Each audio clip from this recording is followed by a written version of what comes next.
ಸರ್ಕಾರಿ ಹಿರಿಯ ಪ್ರಾಥಮಿಕ ಶಾಲೆ ಕಡಬೂರು, ತಾಲೂಕು ಚಿಕ್ಕಮಗಳೂರು, ಜಿಲ್ಲಾ ಕಲಬುರಗಿ, ಹಲ್ಕಟ್ಟ ಕ್ಲಸ್ಟರ್. ಇವತ್ತು ನಾವು PN ಪಣಿಕರ್ ಅವರ ಸ್ಮರಣಾರ್ಥವಾಗಿ ನಮ್ಮ ಶಾಲೆಯಲ್ಲಿ ಕೆಲವೊಂದು ಚಟುವಟಿಕೆಗಳನ್ನು ಹಮ್ಮಿಕೊಂಡಿದ್ದೀವಿ. ಇವತ್ತು 3ನೇ ದಿನ. ಸೊ ವಿಷಯ ಏನಪ್ಪಾ ಅಂದ್ರೆ ಕವಿತೆ ವಾಚನ ಕಾರ್ಯಕ್ರಮ ಅಂತಿದೆ. ಇಲ್ಲಿ ಮಕ್ಕಳು ಕೆಲವೊಂದೇನಪ್ಪ ಅಂದ್ರೆ ಕವನಗಳನ್ನ ವಾಚನೆ ಮಾಡಲು ಹೊರಟಿದ್ದಾರೆ.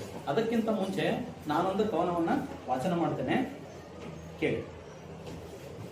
ಪರಿಸರದ ಅಕ್ಕ ಯಾರಂದ್ರೆ ಸಾಲು ಮರದ ತಿಮ್ಮಕ್ಕ. ಪರಿಸರದ ಅಕ್ಕ ಸಾಲು ಮರದ ತಿಮ್ಮಕ್ಕ ಅವ್ರ ಬಗ್ಗೆ ಒಂದು ಕವನ ವಾಚನ ಮಾಡ್ತಾ ಇದ್ದೇನೆ.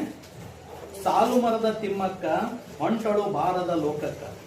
ಸಾಲು ಮರದ ತಿಮ್ಮಕ್ಕ ಹೊಂಟಳು ಬಾರದ ಲೋಕಕ್ಕ. ತಿಮ್ಮಕ್ಕ ಅಂದ್ರೆ ಯಾರಕ್ಕ? ತಿಮ್ಮಕ್ಕ ಅಂದ್ರೆ ಯಾರಕ್ಕ? ಸಾಲು ಸಾಲು ಮರಗಳ ನೆಟ್ಟವಳಕ್ಕ. ಸಾಲು ಸಾಲು ಮರಗಳ ನೆಟ್ಟವಳಕ್ಕ. ನೀರು ಗೊಬ್ಬರ ಉಣಿಸಿದಳಕ್ಕ. ಮಕ್ಕಳಂತೆ ಪೋಷಣೆ ಗೈದಳಕ್ಕ. ಅವು ನೆರಳು ಹಣ್ಣು ಕೊಡಲಿಕ್ಕ. ಪಶು ಪಕ್ಷಿಗೆ ನೆರವಾಗಲಿಕ್ಕ.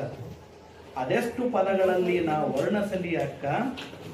ನಿನ್ನ ನಾ ನೆನಪಿಸುವೆ ಕ್ಷಣ ಕ್ಷಣದಲ್ಲೂ. ಪರಿಸರದ ರಾಯಭಾರಿ ನೀನಕ್ಕ ನೀನಕ್ಕ ನೀನಕ್ಕ ಸಾಲು ಮರದ ತಿಮ್ಮಕ್ಕ. ಧನ್ಯವಾದಗಳು.